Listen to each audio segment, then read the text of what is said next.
అనకాపల్లికి సంబంధించి కూటమి తరపున మీకు చేసే మేనిఫెస్టోలో మా ప్రామిస్లువి ఈ సభ సాక్షిగా చెప్తున్నాం. మేము వస్తే ఇక్కడ చక్కెర కర్మాగారాలు బాగుండాలి, కోఆపరేటివ్ షుగర్ ఫ్యాక్టరీస్ బాగుండాలి, ఉపాధి అవకాశాలు రావాలి. ఇలాంటి డిబేట్లు జరగాలంటే కొణతాల రామకృష్ణ గారు అనకాపల్లి నుంచి వెళ్ళాలి. అనకాపల్లి బెల్లం ఇక్కడ పరిశోధనా కేంద్రం ఉంది. దాని మార్కెటింగ్ వ్యవస్థను ముందుకు తీసుకెళ్ళలేకపోతున్నాం. మంచి పరిశోధనలు జరుగుతూ ఉన్నాయి. ఆ పరిశోధనలు మార్కెటింగ్ వ్యవస్థ ఇంకా బలోపేతం చేసేలాగా జనసేన, తెలుగుదేశం, భారతీయ జనతా పార్టీ ప్రభుత్వం దీని బాధ్యత తీసుకుంటుంది. యువతకి స్కిల్ డెవలప్మెంట్ సెంటర్ రావాలి ఇక్కడ. అలాగే ముఖ్యంగా SEZలో ఒక్క అనకాపల్లి నియోజకవర్గం తీసుకుంటేనే 7,000 మంది డిగ్రీ హోల్డర్సు, ఇంజనీరింగ్ చేసిన వాళ్ళు ఉన్నారని చెప్పి ఒక అంచనా. దాంట్లో కేవలం 1,300 మంది మాత్రమే ఉపాధి అవకాశం లభించింది. ఇంత SEZలు ఉన్నాయి, ఇక్కడ సరైన అవకాశాలు లేవు. జనసేన, తెలుగుదేశం, భారతీయ జనతా పార్టీ ప్రభుత్వం కూటమి రాగానే SEZలో ఇక్కడున్న యువతకి ఉపాధి అవకాశాలు కల్పించేలాగా మేము పోరాటం చేస్తాం. మీకు స్కిల్ లేకపోతే, SEZలకు సంబంధించిన స్కిల్ లేకపోతే ఆ స్కిల్ శిక్షణ ఇచ్చి మరి మీకు ఉపాధి అవకాశాలు కల్పించేలాగా మేము కృషి చేస్తాం, పాటుపడతాం. అనకాపల్లి రైతాంగానికి శారదా నది తీరం ఉండి ఇక్కడ ముఖ్యంగా 2 మండలాల్లో నీరు రావట్లేదు.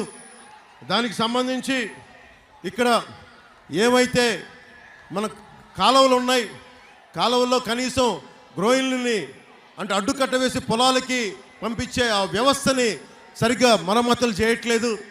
వచ్చిన సంవత్సరంలోనే మొదటి పంటకు వచ్చేలోపే అన్ని మినీ ప్రాజెక్టులకి, కాలువలకి అన్నిటికీ మరమ్మతులు చేసి రైతు కన్నీరుని తుడిపించే బాధ్యత కూటమి ప్రభుత్వం తీసుకుంటుంది. ముఖ్యంగా బెల్లం రైతులకు సంబంధించి వేర్ హౌస్ని కానీ, మోడర్నైజేషన్ ఆఫ్ ఈ అగ్రి మార్కెట్స్ని కానీ మేము తీసుకుంటాం. అలాగే మన అనకాపల్లి బెల్లానికి ఈ రోజున ఒకప్పుడు తిరుమలకి వెళ్ళేది, తిరుపతి ప్రసాదాలకు వాడేవాళ్ళం. వైసీపీ ప్రభుత్వం రాగానే ఈ రోజున తిరుపతి కూడా పంపించడం మానేశారు. అక్కడ శ్రీవాణి ట్రస్ట్ మహిమో లేదంటే వైసీపీ ప్రభుత్వం తాలూకు కాంట్రాక్ట్లో వీళ్ళకి సరైన లంచాలు ఇవ్వట్లేదనో ఈ రోజున మన అనకాపల్లి బెల్లాన్ని తిరుమల స్వామివారికి దూరం చేశారు. జనసేన ప్రభుత్వం, తెలుగుదేశం, భారతీయ జనతా పార్టీ ప్రభుత్వం కూటమి రాగానే మన అనకాపల్లి బెల్లాన్ని తిరిగి స్వామివారికి ప్రసాదానికి ఇచ్చేలా చర్యలు తీసుకుంటాం. అనకాపల్లి బెల్లానికి గ్లోబల్ ట్యాగ్ తీసుకొచ్చేలా కృషి చేస్తాం. సహకార విద్యుత్ సంస్థలను తిరిగి రివైవ్ చేస్తాం. సహకార విద్యుత్ సంస్థలను తిరిగి వాళ్ళకి డీమెర్జ్ చేసేలాంటి బాధ్యత జనసేన, టీడీపీ, భారతీయ జనతా పార్టీ ప్రభుత్వం తీసుకుంటుంది. ముఖ్యంగా నూకాలమ్మ, దేవీపురం గుడుల్ని క్షేత్రస్థాయిలో మనకి టూరిజం టూర్స్ లాగా, మనకి టూరిజం సర్క్యూట్ లాగా డెవలప్ చేస్తాం.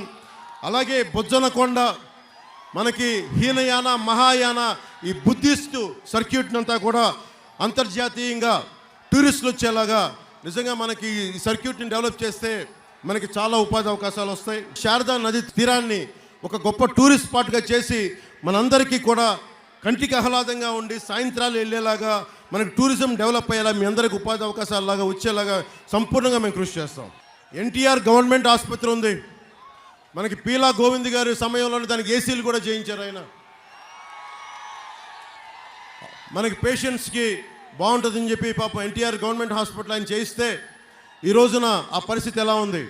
గర్భిణీ స్త్రీలు వస్తే వైజాగ్, విశాఖ KGHకి పంపించే పరిస్థితి.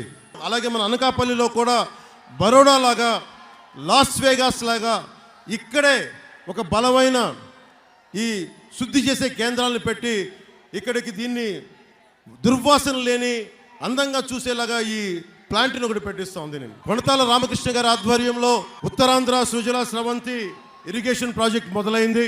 జనసేన, టీడీపీ, బీజేపీ ప్రభుత్వం రాగానే ఈ ఉత్తరాంధ్ర సుజల స్రవంతి పథకాన్ని తిరిగి బలంగా పునరుద్ధరించి దీనికి బడ్జెట్ కేటాయిస్తాం. దీనికి మనకి షుగర్ ఫ్యాక్టరీలు ఉన్నాయి కాబట్టి తుమ్మపాలను ఎలా రివైవ్ చేస్తామంటే దానికి అనుసంధానంగా ఒక ఇథనాల్ ఫ్యాక్టరీస్ కూడా దానికి పెట్టి, ఎందుకంటే ఇంత బలమైన చెరుకు పంట ఉన్న ప్రాంతం ఇది ఉత్తరాంధ్ర మొత్తం. సో ఇథనాల్ని ఇక్కడి నుంచి ఎక్స్పోర్ట్ చేసేలాగా, ఇక్కడి నుంచి తయారు చేసేలాగా ఆ బాధ్యత మనం తీసుకుందాం. పీలా గోవింద్ గారు సారథ్యంలో సత్యనారాయణపురం, కొండకొప్పాక, సిరిసపల్లిలో దాదాపు 3,416 టిట్కోలు నిర్మించారు. వాటిని 1,200 ఇళ్ళని వైసీపీ రాజకీయ ప్రయోజనాల కోసం విశాఖ వారికి కేటాయించారు. ఏ ఊర్లో ఉండే వాళ్ళకి వారికే కేటాయించాలి కదా. మిగతా ఇళ్ళన్నింటినీ వైకాపా నేతలు వారి సొంత లాభానికి వాడుకున్నారు. తెలుగుదేశం ప్రభుత్వంలో కేటాయించిన ఇళ్ళన్నీ తిరిగి కూటమి ప్రభుత్వం రాగానే వారికే కేటాయిస్తాం. అర్హతగా ఉన్న వాళ్ళకి కూడా మిగిలిన ఇళ్ళు కేటాయిస్తాం. అలాగే ఎన్టీఆర్ ఆసుపత్రికి అన్ని జిల్లాల నుంచి వచ్చే ఈ రోగులకి ఎక్కువ సౌకర్యాలను డెవలప్ చేసేలాగా మన ప్రభుత్వం తీసుకుంటుంది. అలాగే రాష్ట్ర జాతరగా మన నూకాలమ్మ ఉత్సవాన్ని జరుపుకుందాం. అలాగే 2 పూట్ల పట్టణ ప్రజలకి రోజుకి 2 గంటలు మించి ఈ రోజున మంచినీరు ఇవ్వడం లేదు. అది కూడా కొన్నిసార్లు నా దృష్టికి వచ్చింది, బురద మురుగు అని చెప్పి దానికి పైగా 1,200 రూపాయలు పన్ను వసూలు చేస్తూ ఉన్నారు.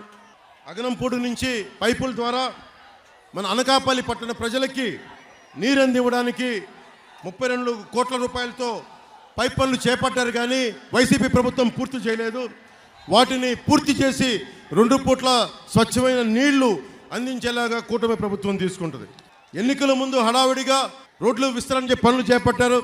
భవనాలు స్థలాలు కోల్పోయిన వారికి టీడీఆర్లు పూర్తి స్థాయిలో ఇవ్వలేదు. వారందరికీ టీడీఆర్లు అందించే బాధ్యత, వారికి కాలువలతో సహా రహదారి నిర్మిస్తాం.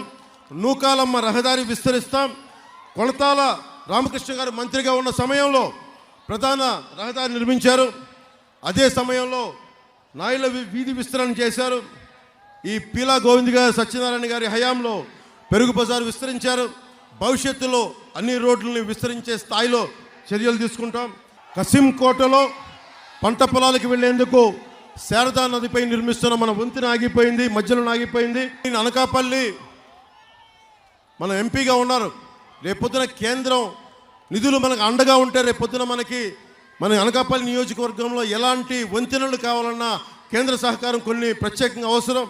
అందుకని వారిని గెలిపిస్తే మటుకు మన వంతెనలకి చాలా త్వరగా మనం సాధించుకునే అవకాశం లభిస్తుంది. రాగానే యువత కోసం పరిశ్రమలు ఏర్పాటు చేస్తాం. పేదలు సాగు చేసుకుంటున్న భూముల్ని ల్యాండ్ పూలింగ్ మీద సేకరించారు. వారికి చాలామంది తిరిగి భూములు ఇవ్వలేదు. దాంతోపాటు వారు సాగు చేస్తున్న జీడి పంటలను తొలగించారు. దీంతో ఆదాయం పోయింది. ఆ జీడి పంట రైతులకి, భూములు కోల్పోయిన రైతాంగానికి కూటమి ప్రభుత్వం మనస్ఫూర్తిగా మీకు అండగా ఉంటుందని తెలియజేసుకుంటా ఉన్నాం. కొణతాల రామకృష్ణ గారు మంత్రిగా ఉన్న సమయంలో సంతోషిమాత కోవిల వద్ద రైతు బజార్ ఏర్పాటు చేశారు. దాన్ని సరిగ్గా వినియోగించుకోలేదు. దాని వినియోగంతో పాటు ప్రభుత్వం రాగానే కొత్త రైతు బజార్ ఏర్పాటు చేసే బాధ్యత కూటమి ప్రభుత్వం తీసుకుంటుంది. అనకాపల్లి బెల్లానికి దేశం మొత్తం పూర్వ వైభవం వచ్చేలాగా తీసుకుంటాం. అనకాపల్లి ఉద్యోగులు, మిడిల్ క్లాస్ ఎక్కువ మనకి. ఇలాంటి చోట శారదా నది ఒడ్డున ఉన్న అన్నమయ్య ఉద్యానవనంతో పాటు పరమేశ్వరి, గాంధీనగరం, రఘురాం కాలనీల్లో ఉద్యానవనాలు, పార్కులు అభివృద్ధి చేస్తాం. ముఖ్యంగా యువతకి క్రీడా స్థలాలు ఏర్పాటు చేస్తాం. అలాగే పెద్దలకి ఒక వాకింగ్ ట్రాక్ని ఏర్పాటు చేస్తాం. టీటీడీ ఆధ్వర్యంలో, తిరుమల తిరుపతి దేవస్థానం ఆధ్వర్యంలో కళ్యాణ మండపం ఏర్పాటు చేస్తాం. చిన్న సన్నకారు రైతులకు చెందిన చెర్లోపల్లి ఖండంలోని 2 లేఅవుట్లు పూర్తి చేసి రైతులకు ఇవ్వాల్సిన ప్లాట్లు అప్పగిస్తాం. ప్రభుత్వ కార్యాలయాలను ఏర్పాటు చేస్తాం. ఈ రోజున అద్దెళ్లలో కాదు, జీవీఎంసీ, ఆర్ఎండ్బి, కోర్ట్, సబ్ రిజిస్ట్రార్, వ్యవసాయ శాఖ, జలవనరుల శాఖ వంటి అన్నిటికీ కూడా ప్రభుత్వ శాఖలకి సొంత కార్యాలయాలు కూటమి ప్రభుత్వం రాగానే ఏర్పాటు చేస్తాం. అలాగే అనకాపల్లి పట్టణంలో ముఖ్యంగా పూడిమడక, చోడవరం రహదారులు గుంతలతో నిండిపోయింది. మురుక్కాలువలకు అవుట్లెట్లు లేవు. భూములవాడ, దర్జానగర్, మార్టూరు రహదారులని తిరిగి నిర్మాణం చేస్తాం. ఆ గుంతలు పూడిస్తాం. మంచి దారులు ఏర్పాటు చేస్తాం. అమ్మవారి భక్తుడిని నూకాలమ్మ సాక్షిగా చెప్తున్నా, ఆంధ్రప్రదేశ్ని రక్షించుకునే బాధ్యత నేను ముందుండి నడిపిస్తాం. జనసేనకి జయము జయము, ప్రజలకి దిగ్విజయము కలుగుగాక. జై జనసేన, జై హింద్.